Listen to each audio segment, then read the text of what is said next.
Petrus de Vries. I'm from the University of Cape Town in South Africa, and today I'm sitting in the Belfast City Hospital in Northern Ireland.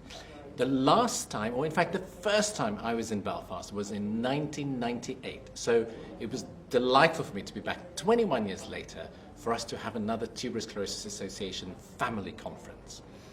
These are my favorite kinds of conferences because we bring together families who live with TSC and bring their lived expertise together with professionals who support families. And I think that's the best way for us to bring knowledge and to share knowledge around how to improve our lives with TSC.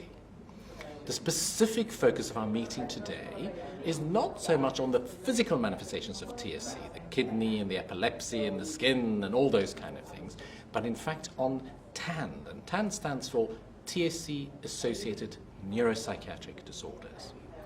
Because the simple message is that TAND, for most people who live with tuberous sclerosis, actually cause the greatest burden, the greatest concern.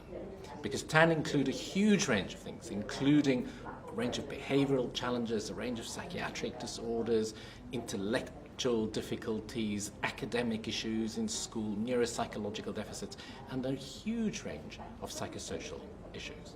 So we had a wonderful program together of a range of experts who talked about what TAND is, practical support for autism, for academic issues, for school, and a wonderful group of families and professionals who were here today.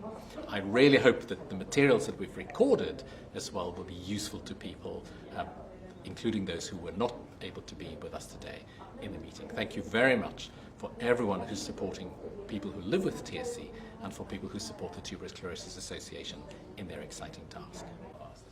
Patrick was there, you guys were there, Charlie Shepherd was there. That was my first one.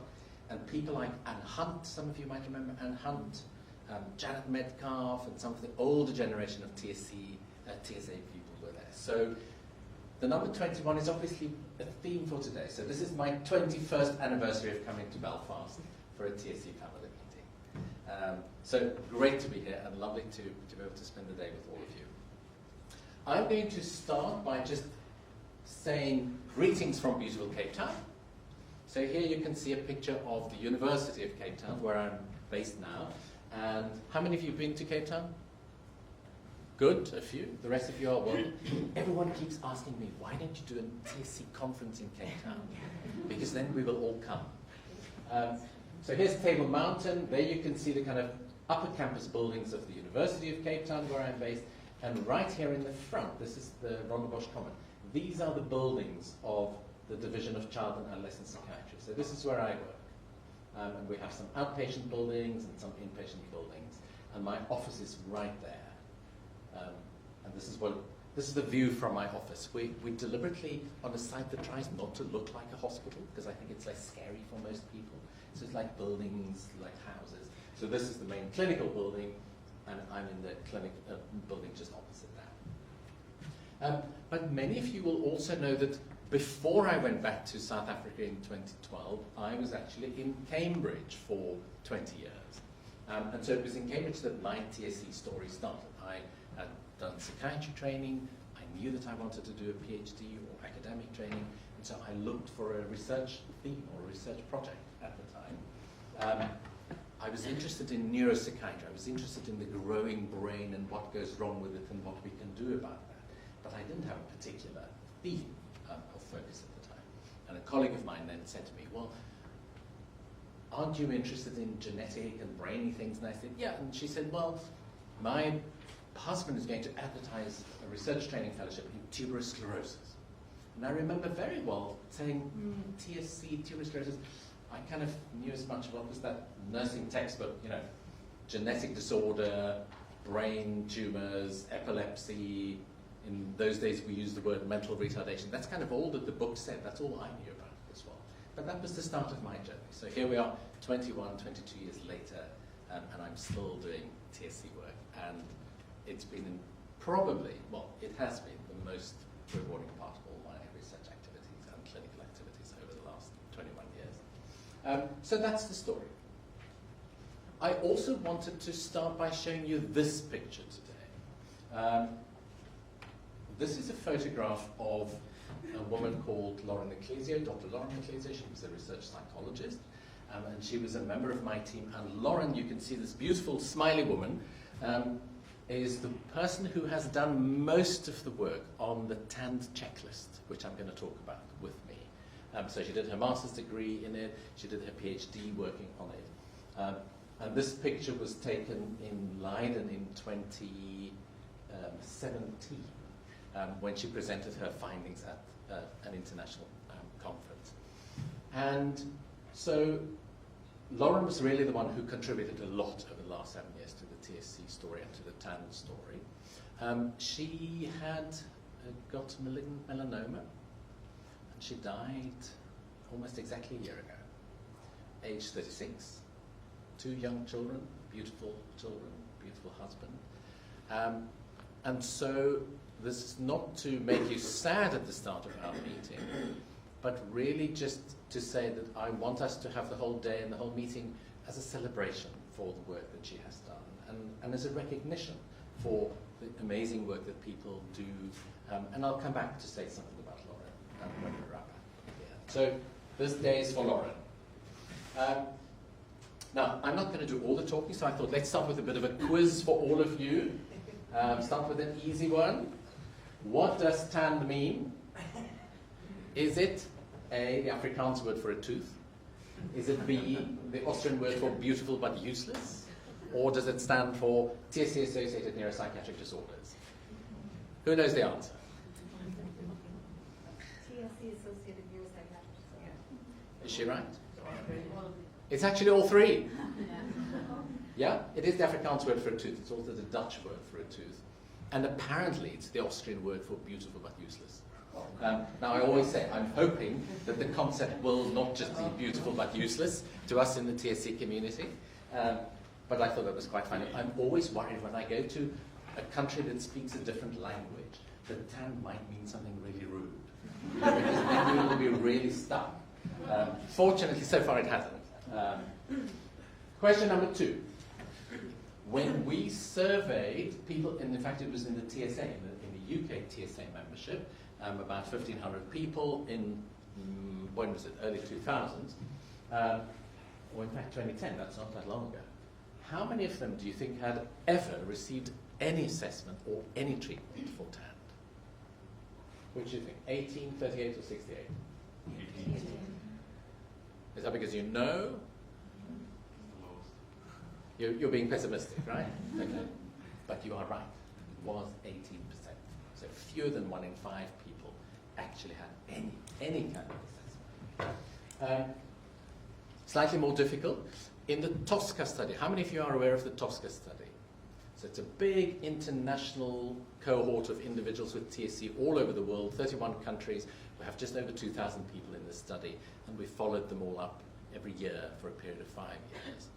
So in the Tosca study, what age do you think was autism spectrum disorder typically diagnosed? 7. Was it 3, 5, or 7? 7. Is that, did I hear a 5 and a 7? Is that because you want to be pessimistic? No, I just think most of these things start to be picked up when the child's at school. When are we ideally wanting to diagnose autism? As early as possible. Yeah. And if we can catch them before 3, the chances are much better to shift trajectories. Yeah. The answer is 7. It was 7. In an international cohort of expert centers who work with TSC, right? So that's a little scary, I think, for us. Can we treat TAND? Yes, no, don't know. The psychiatrists are saying yes, that's very encouraging. Yeah, it's a tricky, and we'll come back to this. And in fact, in the second half, we'll talk a lot about interventions, what we can do. So let's talk about this thing called TAND. And Rachel has sort of already hinted at why we decided to make up this term and sort of what it means, but let me just go through it so that we're all clear exactly what we did and why we did this whole story around TAND. And then I'll talk a bit about the TAND checklist, and some TAND research, and then in the second half, after lunch, we'll talk more about intervention. So this is more to set the scene, and then we'll come back to interventions after So why did we create this whole concept of TAND? Well, as you heard from Rachel, all the studies that we've done so far, if we look at people with TSC, 9 out of 10 people with TSC will have some neuropsychiatric or psychiatric or mental health related issues at some point in their life. 9 out of 10. In fact, I don't think I've met one person with TSC who hasn't had any significant mental health, neurodevelopmental or related issue. So it basically is something that affects everyone with TSC in some way. And yet, as you've seen from that study that we did here, most people never had any kind of evaluation or any kind of assessment. And so usually what happens is they come to clinical service or attention when they are severely affected, when they're profoundly affected, when things are desperate. And that's the last time that we want to try and support people who have any kind of mental health or neurodevelopmental problem. And the third reason was there was very significant confusion in the medical community, in the clinical community, about terminology, about language. People in different disciplines use different words to refer to things. And sometimes we use the same word to refer to different things and different words to refer to the same thing. So I'm going to show you some words, and I want you to tell me which of these words you use or which of these words you've used. Cognition, cognitive, yeah? People talk about cognitive, they talk about neurocognition, neurocognitive, neurobehavioral, neuropsychological, psychiatric, mental health, neurodevelopmental, learning, intellectual. People I know in the UK, people still use learning difficulty, learning disability, learning differences, cognitive issues, on track, off track. Tell me more words. How many of these words do people use or have you heard used? Yeah? And they mean different things to different people. And they mean different things to different professional groups as well. And so that was a real problem because we realized we're dealing with a multi-professional community of people in TSC and families from all over the world, and people got confused when they talked about different things. And so that was the other main reason why we wanted to standardize the language and the terminology in the TSC community. And who was it? Claire?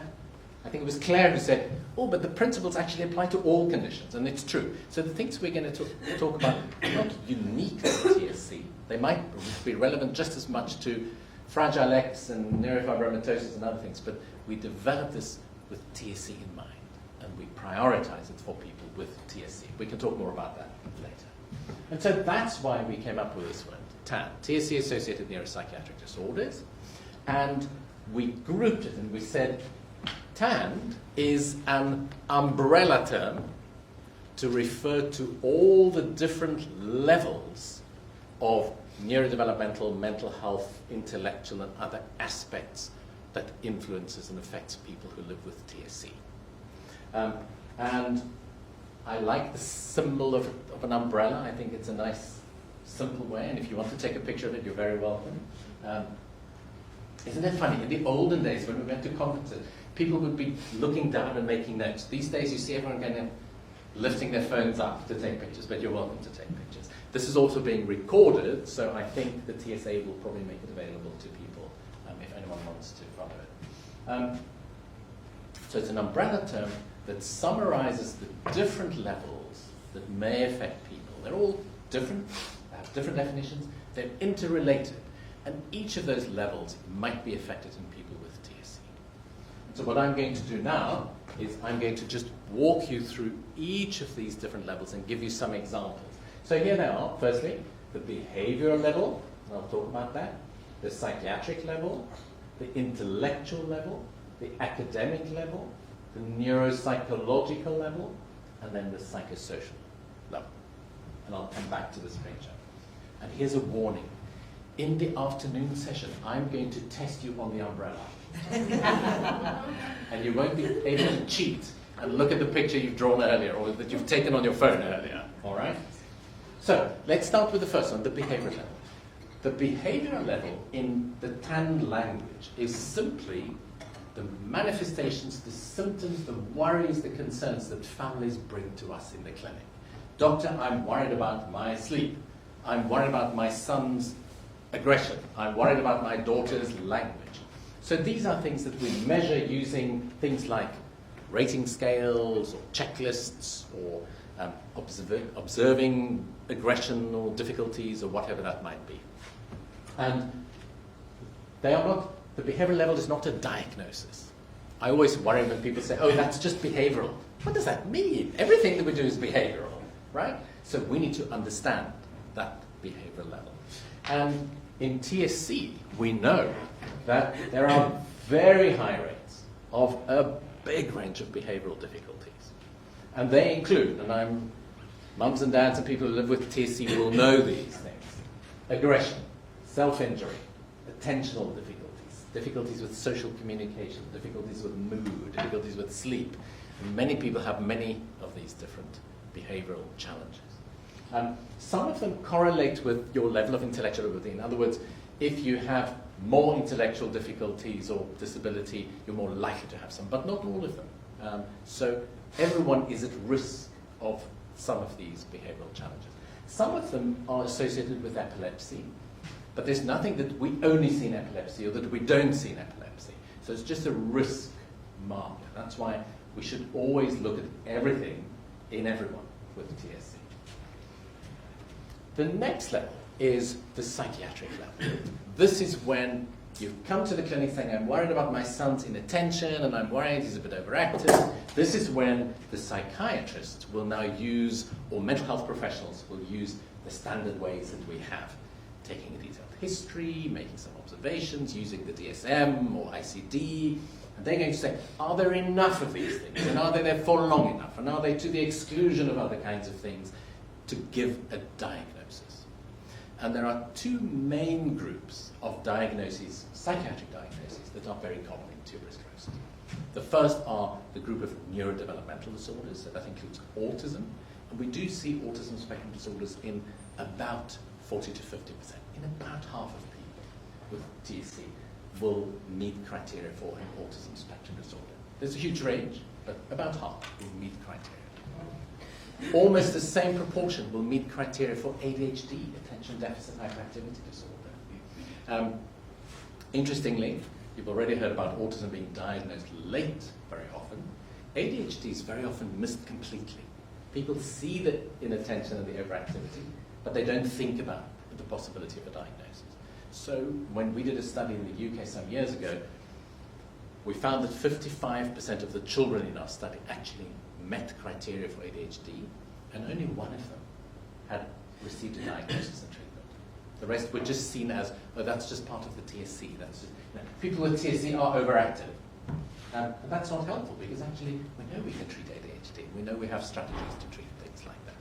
So, neurodevelopmental disorders, those are the two key ones for us to look out for. The mood and anxiety disorders are the two main other psychiatric disorders that we see in tuberous sclerosis. And a very high proportion of people with TSC are at risk of that. A study that Professor Gillian Sampson and his colleagues did in Cardiff, they took women with people with adults with TSC, they all had completely normal intellectual ability. And they found that 60% of them met criteria for an anxiety disorder. 60%. That's enormous. And not one of them had received a diagnosis or treatment. Not a single one of them. So these things are there, but because people haven't thought to look for it, they've often been missed, not diagnosed, and therefore not treated. Interestingly, particularly for the mental health experts in the room, psychotic disorders are often over-associated with subgenetic disorders. So if you think about velocardiofacial syndrome, 22q11, very high rates of psychosis. In TSC, it doesn't seem to be higher than in the general population.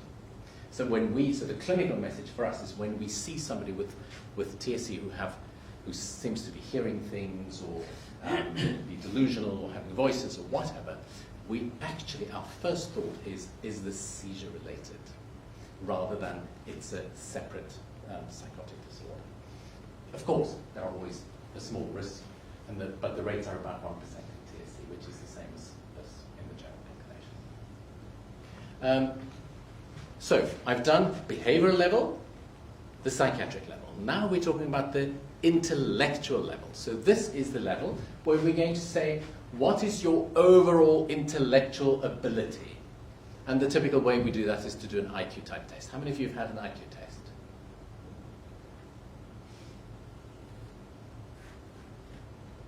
None of the psychiatrists. They were too worried they might fail it. Sure. Yeah?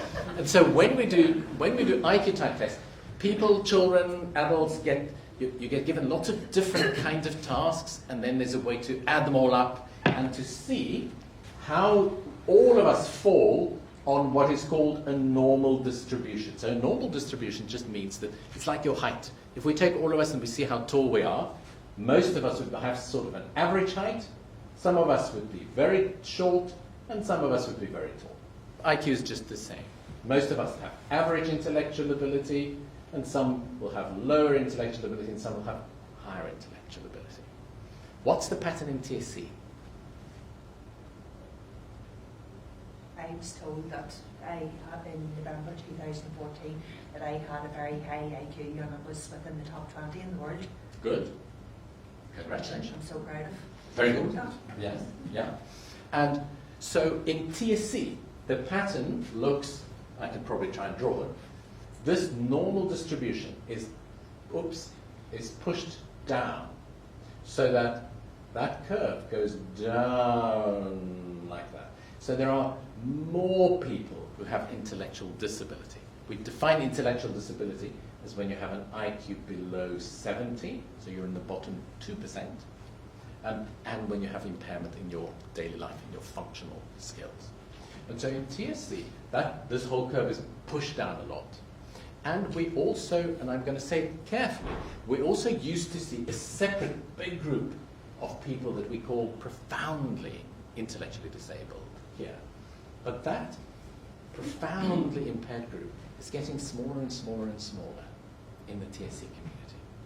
In part, we think it is because we're much better at picking it up early, at treating seizures better, at diagnosing it earlier, etc. So we hope that actually the curve, this pattern of distribution, might be changing in tuberous sclerosis. 21 years ago, when I started going to big TSC meetings, it was not uncommon to see many people with TSC in wheelchairs, significant mobility problems, significant, profoundly disabled, lots of facial angiofibroma. And I went to the big family conference in Dallas last year, and there was nobody in the wheelchair. And all people are taking topical rapamycin, so they all have beautiful skin, and most of their angiofibromas have gone away. And the profile of TSC, I think, is changing. And I think that's very positive for us in the TSC community. I think the world is a different place for people who live with TSC now in comparison to even 20 years ago.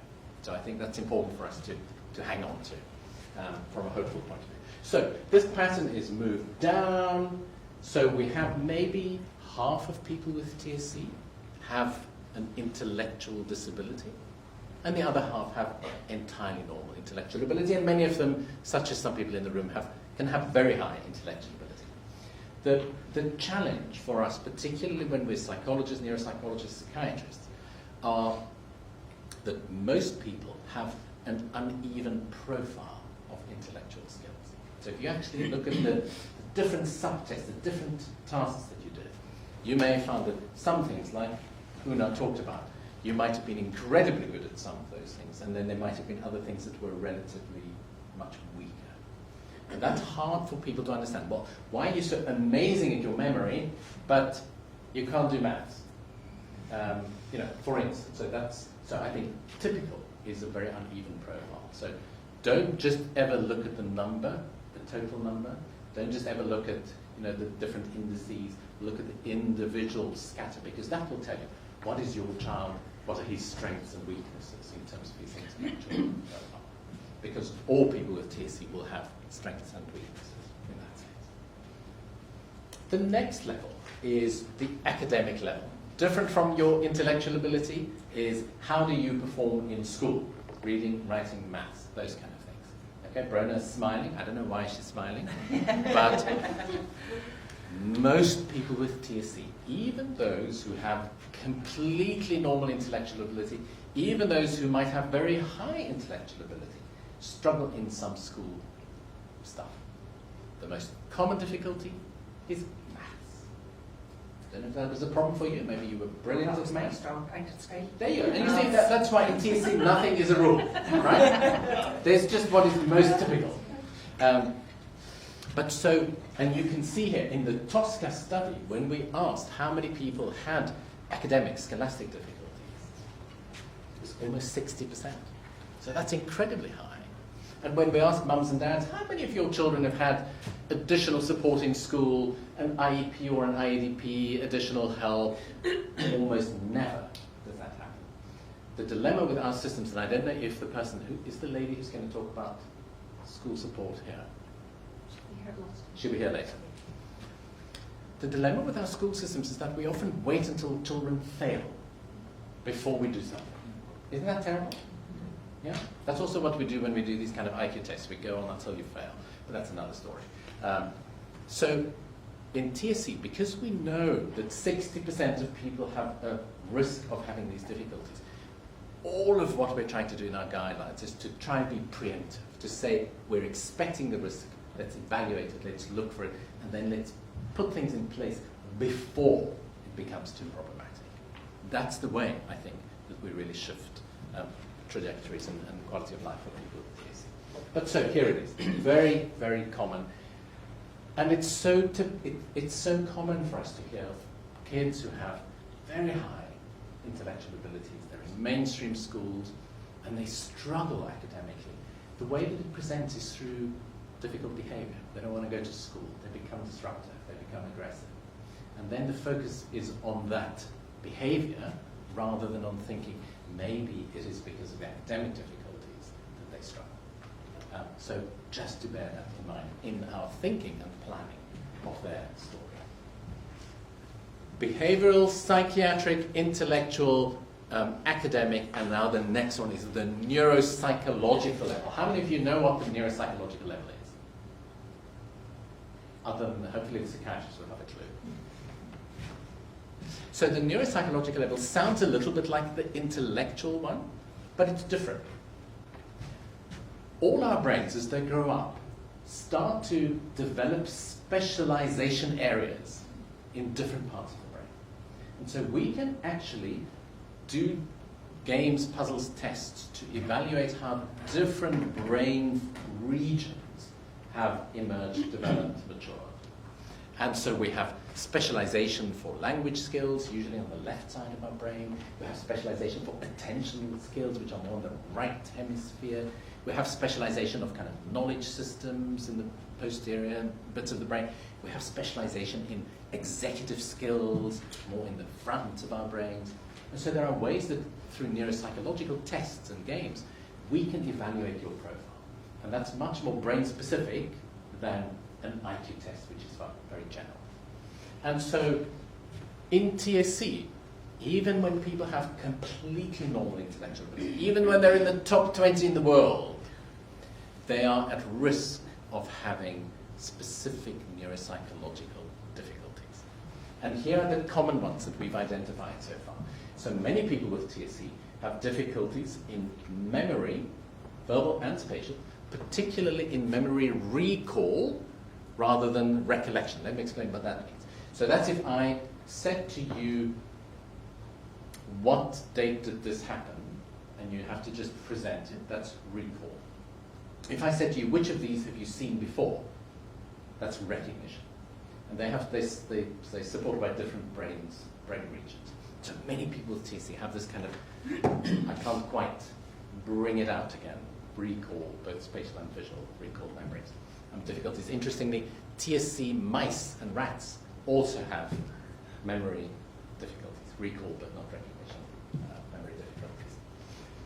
Many people with TSC have significant problems in executive skills, planning, set shifting. Many people with TSC have significant attentional difficulties, and the most common neuropsychological deficit that we've seen of all neuropsychological difficulties in TSC are dual tasking difficulties, doing two things at the same time. So many people with TSC are good. I can do one thing, I can do the other thing, but the moment I have to combine them, there's a dramatic drop. So when we've done some studies of dual tasking, of doing two things at the same time, we found that 75% of people who have normal intellectual abilities in TSC fail those tasks. 75, that's the majority.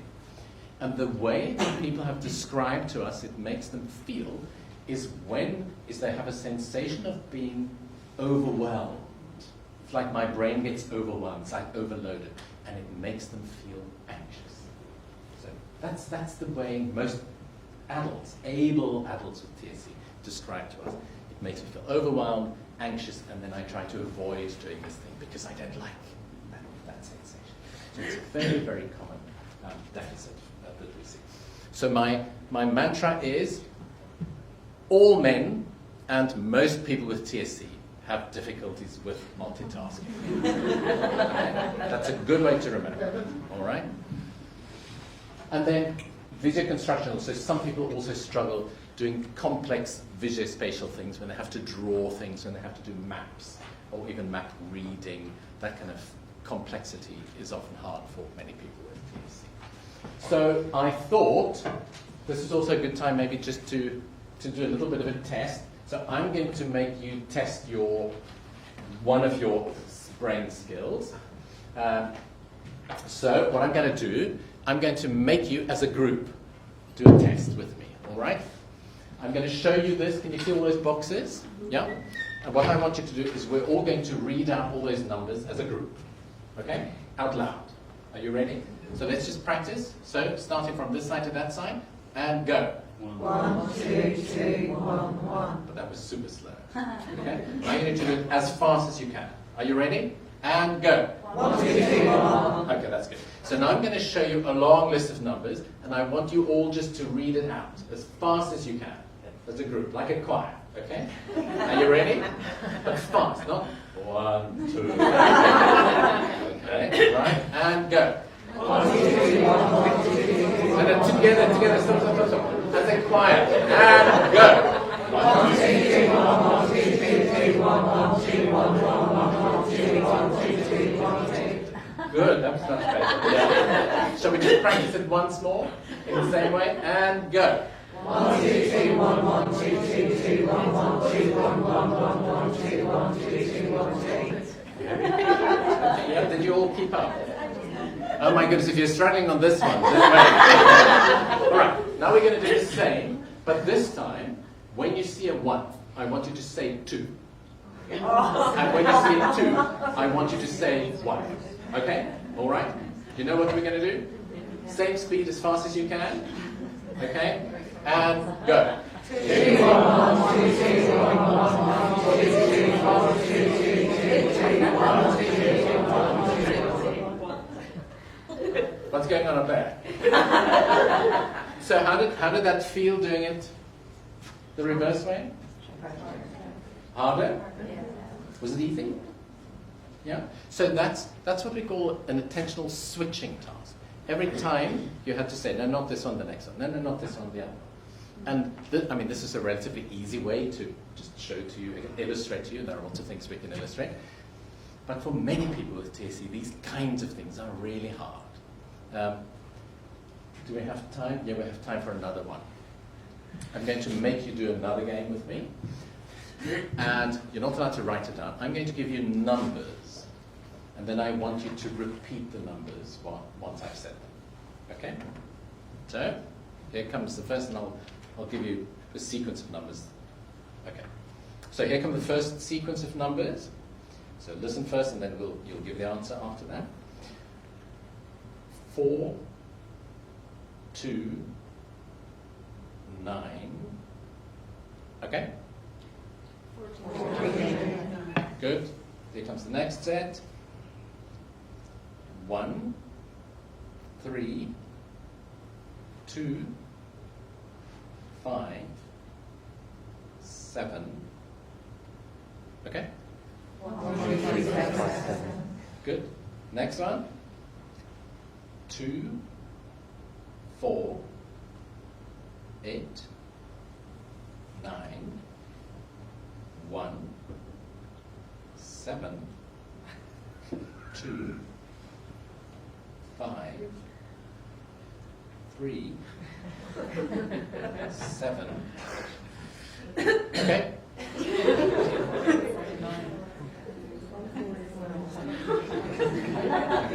Where's the answer? So why did some of you start to giggle? Because I could hear that. We just got lost. I had lost. Okay. So what if I just tested your what's called working memory? Yeah. So this is like online processing. We all hold numbers in our heads as we do things. We see things, maps in our minds before we do. So working memory, or some people call it short-term memory, but working memory is a better term, has a limited capacity in all our brains. So for most typical adults, it's about 7. Yeah, we can only remember about 7 numbers, or content, or construct. And it gets better as we get older into adulthood. So I want you to imagine that in TSC, many people with TSC struggle with working memory. So imagine you have a child, and their memory span is actually only 2. Yeah? And that sensation that you had when it got over the number, what happened to it? It was, many people describe it, it's like the numbers just disappear. It's not just that you hang on to the first lot, it gets white. That's what it feels like to most of us. And so imagine you have a child or an adult with intellectual disability or somebody with working memory problems, and you say to them, go to your bedroom, and if you see your shoes on the table, then bring them down. Can you see that you might already have told your child something that they might have remembered to go to your room, and then they get there and then they go, okay, what was I supposed to do? And then they see the PlayStation and they start playing, or they start drawing, and then you say, you're such a naughty child, you should listen to your mom. But maybe it is because their working memory was simply not able to manage the day. And so I think simple things like that can be very helpful for us, just to A, understand why people behave in certain ways, and then to help them build those skills. Can we improve working memory? Can we improve these neuropsychological skills? Yeah. Neuropsychologists, therapists, people do all sorts of games and tasks and things to expand. In fact, there's an international competition that does working memory tests. Have any of you heard of that?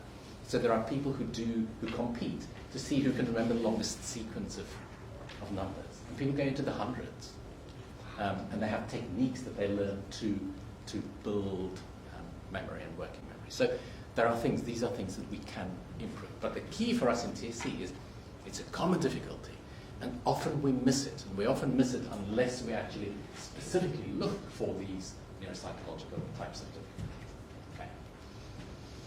The last bit of our umbrella is what I call the psychosocial level. This is where often mental health people and social workers are good at thinking, but in TSC often people forget about it.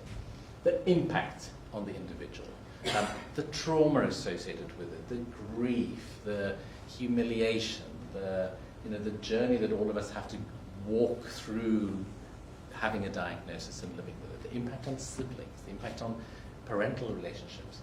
TSC, in particular, if you have autism with it as well, has an incredible burden on families and on disease. And often we don't allow people a chance to talk about it. It's not that we need to have the answer, but it's about giving people permission to talk about the challenges that really is a key challenge for us. So self-esteem, people's sense of being able to do things on their own, that's called self-efficacy, family stress, how they feel and think about themselves. And many people, of course, also have resilience factors and lots of positive things that are associated with their TSC. So this is another really important domain for us to think about as part of it. So that's our umbrella: behavioural, psychiatric, intellectual, academic, neuropsychological, psychosocial. And our message is, everyone is at risk of these, but we cannot predict the individual pattern for anyone. And so that's why people should have some evaluation. And that's why when in 2012 we came up with the international guidelines, we said every year each person with TSC should be screened for TAND. And by screening I mean a top-line check as opposed to a detailed evaluation. But then if you screen somebody and they say an anxiety comes out or whatever else, then you're going to do the next step and say, okay, now I'm going to do a more detailed workup to see what might be underlying this. So screen annually, and then follow up with appropriate, more detailed investigations. The screening can be done by lots of different professionals. The further detailed evaluation is often done by professionals depending on what that dilemma might be. A neuropsychologist, or a psychologist, or a psychiatrist, or a neuropsychiatrist, or whatever it may need to be. That's where it gets tricky, because we can't always find psychiatrists. But today you're going to make a WhatsApp group with these guys and get all their phone, all right? Okay. And when we made this recommendation, people said to us, that's fine, we'll do it, but can you please give us some kind of a tool or some kind of a framework, because you can list all these things that are common in TSC, but most people can't. And that was the reason we then came up with this thing called the TAND checklist. And the TAND checklist is a very simple pen and paper tool, simple yes-no questions, 2 pages, so basically A3 folded over, takes about 10 minutes to do. And it goes through all the aspects commonly associated with TSC in exactly the way that we've just talked about them over the last 10 or 15 minutes. And it's open access, it's free. We've made it available, deliberately free to families, to professionals. And we've done some, so we published it in 2015. So you can just go to that and it's accessible very easily. And we did some validation. So here you can see this is the work that Loren started to do to make sure that it captures the things that we need, that it does it in a valid way, etc. And both those papers you can access if you're interested in those. And in fact, Loren even made me do a little movie to show how one might interview somebody using the TAND checklist as a kind of a basic schedule. I routinely, in fact, Rachel was asking me last night in the car, I always start my clinical consultations with a TAND checklist. It's just a simple way to start the conversation. And then I would go into more detailed psychiatric history, but depending on what needs to be done. And Anna Janssen, who's a pediatric neurologist in Brussels, does exactly the same. Other people have different strategies. If we have time, we can talk about how people might use it. But it really is to give you as a professional a framework to ask about the things that are common in TSC. And for you as families, also a framework to know what are the common things that I should look out for. Because common things occur commonly, even though they might be different for different people. And so this is just a little movie that I did with a mum in Cape Town who had a 6-year-old at the time with TSC. And the next thing people then ask us is, can you please translate it into other languages? And so we've started a process, and I think we've done about 15 languages so far. We now have somebody who coordinates the translations. So we start with Dutch, then Swedish, German, Polish. We've done Catalan and Castilian, Spanish, Hungarian, Italian. We've actually now finished the French and the Japanese as well. And we're working on a bunch of others. So if you want a Gaelic version, I'm sure we can do a Gaelic version.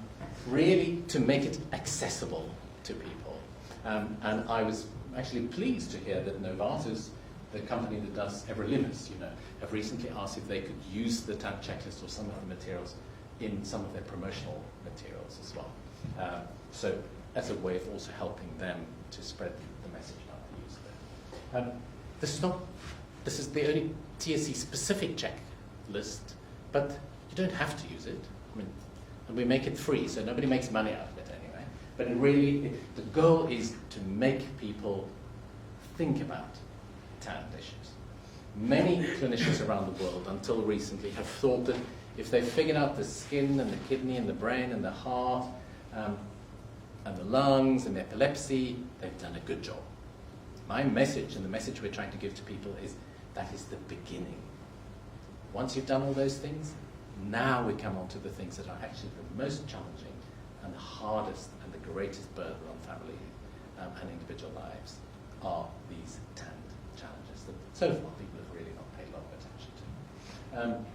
And I'm completely off track now, but just listening, and I don't want to use you, Brenna, too much as an example, but we recently did some meetings in Australia, and there was a young adult with TSC who had normal intellectual ability, he was working, he was functioning very well in many ways, and he stood up in the conversation and he said, I just want to say that all through my life people have said to me that I'm mildly affected by TSC. But I don't like the word mildly affected, because I have actually been profoundly affected by TSC. All the mental health, all the learning, all the academic, all the getting jobs and keeping jobs issues have profoundly affected my life. So please don't call me mildly affected. Isn't that interesting? And so I said to him, I promise I will never call you mildly or anyone else mildly affected, because each of us are profoundly affected in our own way. And that's what we need to focus on, I think. And so we're going to screen, and then we recommend, given that we want to catch things early and do interventions as early as we can, we also say we recommend that across all these TAND levels, at key developmental time points, people should have a much more comprehensive assessment. In infancy, toddler years, so that we can pick up those intellectual disability and autism early if we can, and we get ready for preschool. In preschool years, so that we can really start to look at their profile to plan for school entry.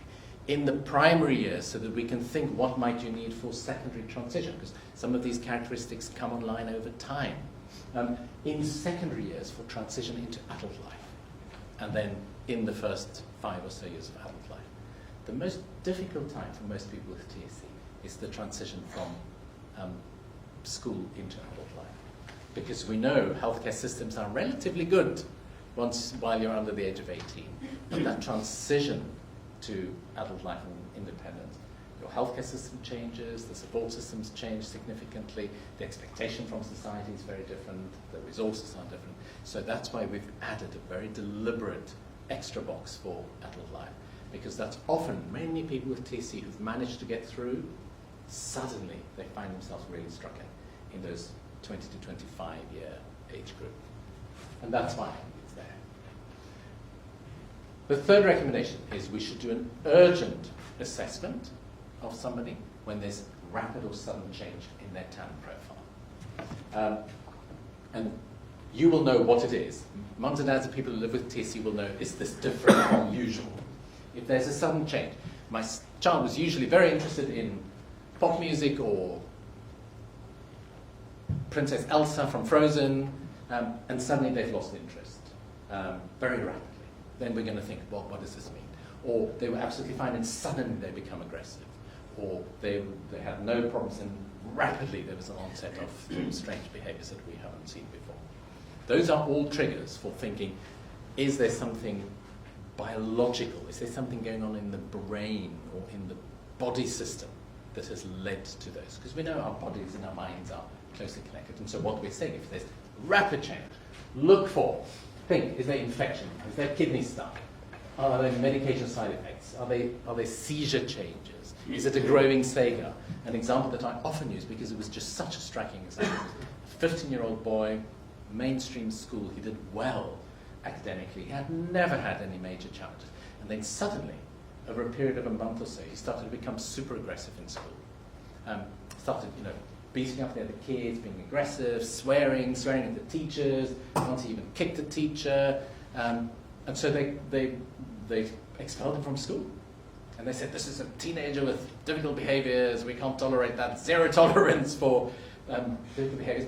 And of course, he came to us in the clinic, and when we heard the story, we said, well, that's very atypical. And Mum and Dad said, he's never been like this before. And so what we did is we did a brain scan, and he had a SAGA. So he had a growing SAGA, and the aggression was a symptom of his growing SAGA. And so the treatment for his aggression was a SAGA surgery. That was before the days of every limit. And within about 6 months, he was able to go back to school, and he was fine.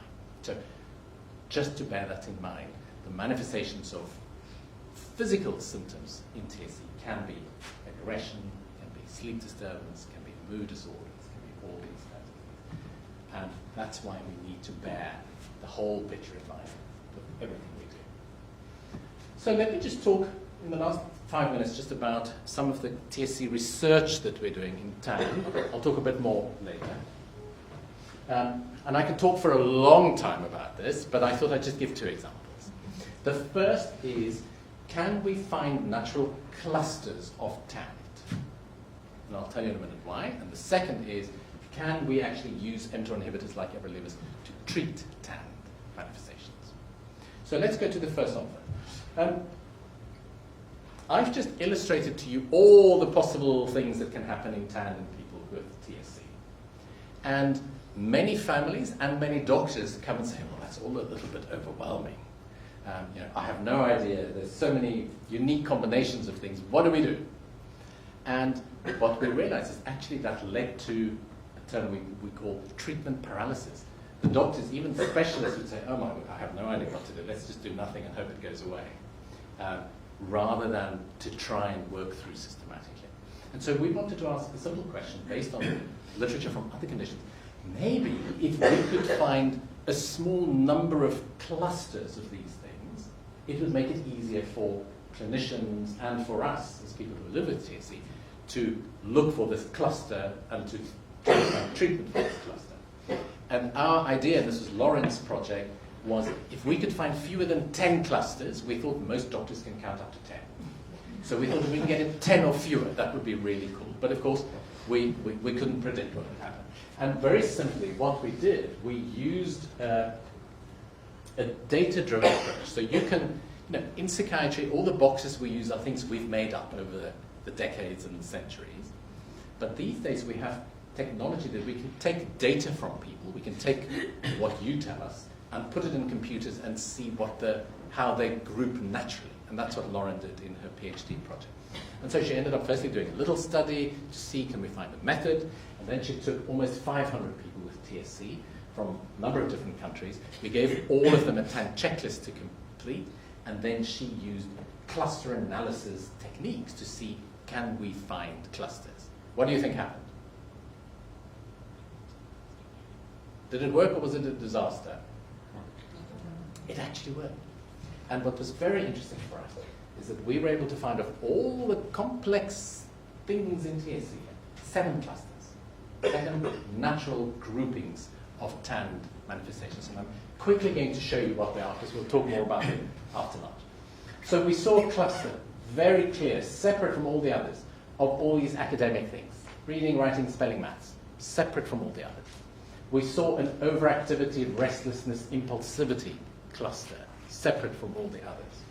Then we saw that neuropsychological cluster that I talked about, attention difficulties, memory difficulties, executive stuff, visuospatial, separate, or fairly separate, overlapping a little bit with some other things. We saw a very clear aggression and temper tantrum cluster. We saw a very clear mood and anxiety cluster. We saw an eating and sleeping cluster. And then we had a big messy group that really, this orange group, are all the autism-related language, eye contact, rigidity, repetitive behavior, self-injury kind of thing. So neuropsych cluster, an ASD cluster, what we call dysregulated behavior cluster, an eating, sleeping, a mood, academic, and an overactivity, impulsivity cluster. So that's interesting for us, and what we hope, and I'll use this example after lunch, is that we can now say to people, go and look for these 7 things. It sounds more manageable, doesn't it, in a way, rather than go and look for 1 million possible things. And what we want to do, and I'll give you an example, is then to say, so how can we use it? So these are, for the kind of, if there are any data experts in the room, we can actually build a tree. So here you can see, this is how they group. So all the kind of sleep and eating things group together, the aggression and group together, the impulsivity group together, the academic things, etc. And what we want to do, our fantasy, is we want to be able to say, once we can help you identify your cluster, can we find specific tools or specific next steps or interventions for that cluster? And our super fantasy is we want to develop an app that you can fill in the TAND checklist on your own, and automatically it'll score up your checklist and it'll pop up the clusters, and you can click on the cluster and it'll tell you what you can do as the next step. It's not going to replace the psychiatrist, you're just going to get more people come to you. But then the hope is that they'll be more targeted, and somebody might say, I have, and I'll give you the example, but I have significant issues in the mood cluster, or I have significant issues in attention cluster, or whatever. So that's our fantasy about the TAND checklist and next steps with a TAND checklist.